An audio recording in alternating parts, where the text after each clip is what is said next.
Ladies and gentlemen, Dick Cavett.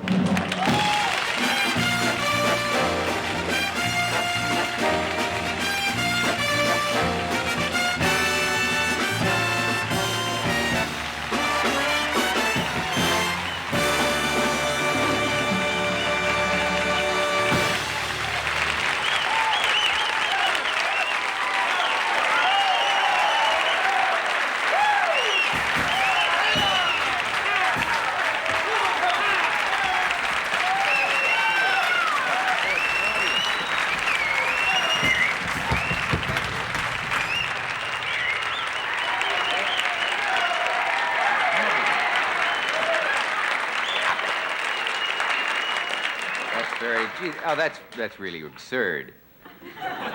You're very generous, considering I didn't even make the White House enemies list. That's really something, isn't it? Well, see, Watergate continues to be the big news. I don't know how long this can go on. Have you read that the president has refused to testify, but he will make a statement at an appropriate time? How many feel that will be 1976? Well, anyway. May I say something in Mr. Agnew's favor? During this entire Watergate hearing, he has never had the bad taste to start a fire siren during my monologue. How do you like that? How many sirens did Jack get last week, or 2 weeks ago? Not any? I don't understand that. Let's all see if we can compose a tune that will go with this. They're sending them from other neighborhoods?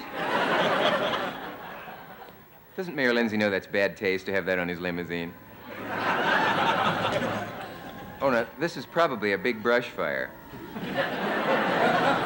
They're burning the marijuana in New Jersey that drove.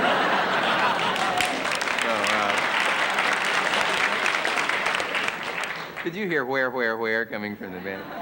And a guy opening a window? Well, anyway, what were we talking about? Oh, I was about to say something in Mr. Agnew's favor. Nowhere during the Watergate hearing has he turned to the president and said, "What you mean we, pale-face?" Do you remember that joke at all? No, well.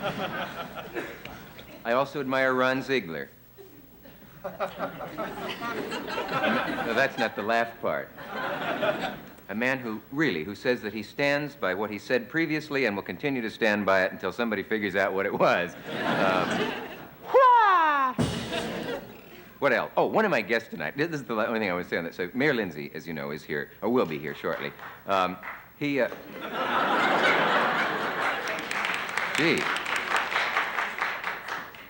Even the second wave was only 9 people. No, that's what you get when you say you're not running again. People turn their back on you. No, he actually is inviting Mr. Ziegler to New York. Did you know that? To show him what the word inoperative really means? But I want to tell you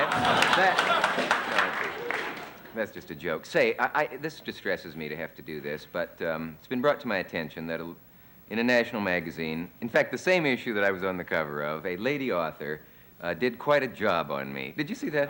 Yes. Did you? Yes. No, it was, can we use real names here? It was, what is her name? Jacqueline Suzanne, who really let me have it. Did you see that? Sure did. Well, actually, what she said, in effect, was that I was a vicious boor, which, luckily for me, was right next to a part where she referred to herself as a writer, thus destroying her credibility. But it was an interesting... No, I don't. Listen. Oh, that's okay. That's all right. I like her. She's a gutsy old dame, and I think she's a lot of... What else is new? Oh, all the stagehands that come in today, they're not talking about my being back. They're talking about Aaron's homers. They think that I, for some reason, know nothing about sports and that I wouldn't know what Aaron's homers means. I do. Aaron is Hank Aaron, right? Right. He is 18 home runs, that is, short of Ruth's record, right? Yes. Yeah. I don't know who Ruth was, but whoever she was, I'm sure she was a hell of a ball player. There's some sad news. The Burtons are acting silly. Yeah, wasn't Walter Winchell used to refer to them as things like that as acting silly? I have a feeling somewhere there's a firm of expensive divorce lawyers who are going around singing "It's Beginning to Look a Lot Like Christmas." But that is too bad. I always thought the Burtons' marriage was made in heaven. which the Burtons were renting at the time. And now I have something from the... I hate it when Sam Irvin gets bigger laughs than I do. Do you remember a show some weeks back that part of it was the Simon Wiesenthal, the man who hunted Nazi criminals, and the first part of the show, Bob Hope was here, and then he left. This came to me from the Providence Sunday Journal, TV Weekly, June 10, 1973. This is quite legit. It's real, I mean. The Dick Cavett Show. This is the listings. Channel 6, Channel 5. Guests: Simon Wiesenthal, an Israeli agent responsible for tracking down many Nazi war criminals, including Adolf Eichmann and Bob Hope.